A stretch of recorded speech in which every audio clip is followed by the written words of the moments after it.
My grandmother kept this secret for 70 years. When I found out, I couldn't breathe. I'm still shaking as I record this. 3 days ago, I was cleaning out my grandmother's house after her funeral, and what I discovered in a hidden compartment behind her bedroom mirror changed everything I thought I knew about the woman who raised me. She kept this secret for 70 years, and when I finally understood why, I literally couldn't breathe. Hi, I'm Sarah, and this is the story of how my sweet, quiet grandmother Rose turned out to be someone completely different than any of us ever imagined. My grandmother Rose has always been the picture of innocence. She made the best apple pie in 3 counties, never missed a Sunday service at St. Mary's Church, and her biggest rebellion was occasionally watching soap operas instead of the news. She wore floral house dresses, kept her gray hair in a neat bun, and lived in the same small house in Ohio for 63 years. To everyone who knew her, she was the epitome of a traditional grandmother. She never raised her voice, never spoke ill of anyone, and her biggest secret seemed to be adding an extra cup of sugar to her famous cookies. That's why when I found that manila envelope taped to the inside of her mirror's backing, with the words, "For my family," when I'm no longer here to explain, written in her delicate handwriting, I thought it would be some sweet family recipes or maybe old love letters. I was so wrong.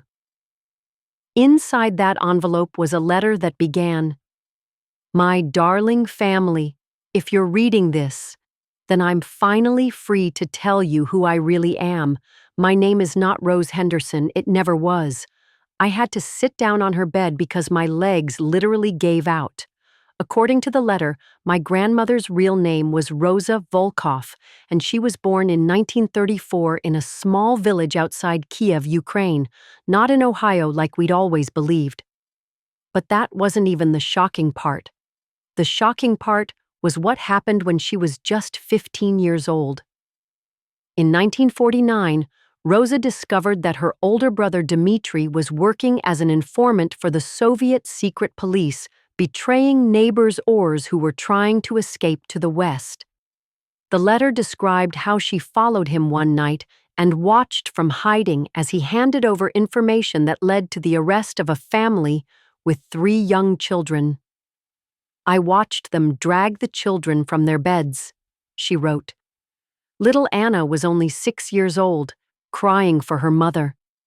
"I knew that if I stayed silent, more families would suffer the same fate." What my 15-year-old grandmother did next was extraordinary and dangerous beyond belief. Rosa broke into her brother's room and stole his contact book, a detailed record of all the people he was monitoring, but instead of turning him in, she did something else entirely. She started warning people.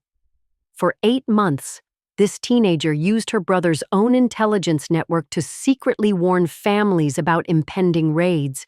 She would slip anonymous notes under doors, leave coded messages, and even posed as a messenger to deliver warnings directly.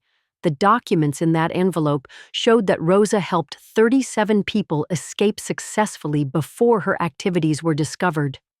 But then everything fell apart. On March 15th, 1950, her brother caught her delivering a warning to a family. "You have 2 hours before I report this," he told her. "If you're smart, you'll disappear." Those 2 hours were his gift to her, and his curse, because by helping her escape, he was signing his own death warrant. That night, 15-year-old Rosa Volkov disappeared forever. The journey to America took her through 6 countries over 2 years. She worked in kitchens, slept in barns, and slowly transformed from Rosa Volkov, the Ukrainian girl, into Rose Henderson, the American immigrant. By 1952, she had made it to Ohio with completely forged papers. That's where she met my grandfather James at a church social, a kind, simple man who never asked too many questions about her past. But here's the part that broke my heart. Rose never stopped carrying the weight of what she'd left behind. Among the documents were dozens of letters written over decades but never sent. Letters to the families she'd helped escape, wondering if they made it safely. Letters to her brother Dmitri, who she learned years later had been executed for failing to prevent enemy activities. There was also a small notebook where she had written down 37 names, every person she had helped escape, with question marks next to each one, because she had spent 70 years wondering if they had survived. I couldn't let the story end there. I took photographs of every document and started researching. Using online databases and social media, I began searching for the families my grandmother had saved.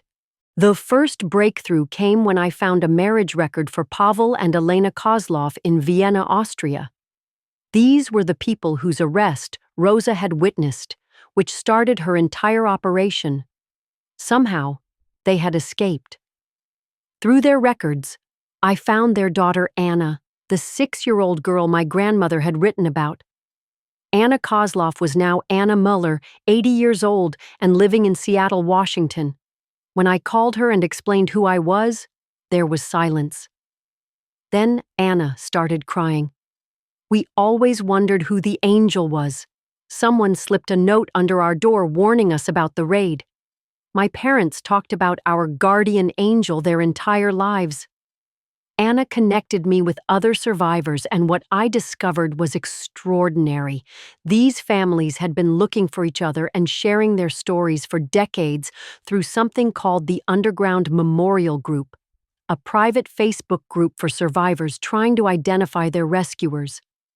When I posted Rosa's story and photograph, the response was overwhelming. Within 24 hours, I had messages from people all over the world. David Petrov, now 78, living in Toronto, whose family escaped after receiving Rosa's last warning.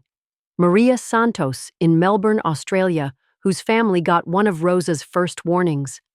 Viktor Sokolov, who had kept the actual note Rosa slipped under his door for 73 years. But the message that made me completely break down came from Alex Kozlov, Anna's grandson. His research showed that the 37 families Rosa had saved had resulted in 847 direct descendants living today. 847 people exist because my quiet, apple pie baking grandmother was once the bravest teenager in Ukraine.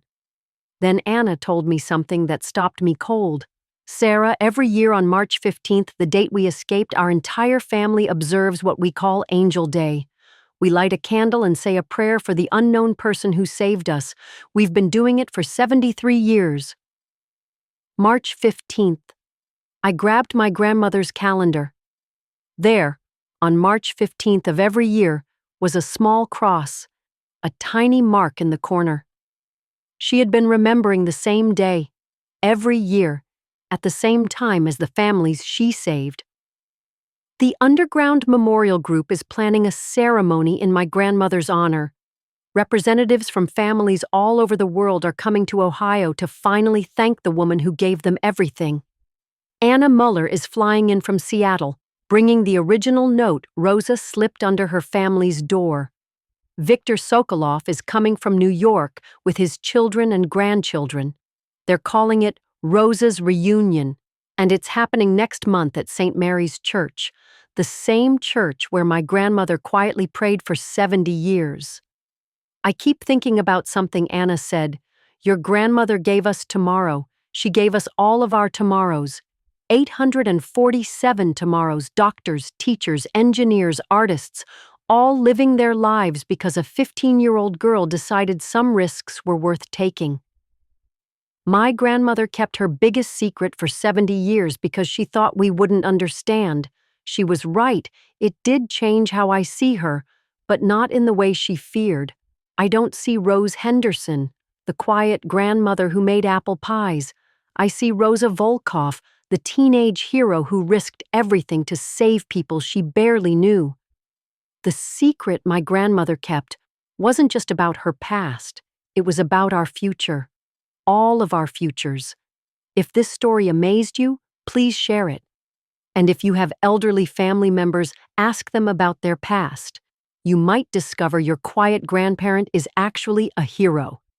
Subscribe for more incredible family stories, and remember, Sometimes the most extraordinary people are hiding in plain sight, making apple pies and going to church, carrying secrets that could change the world.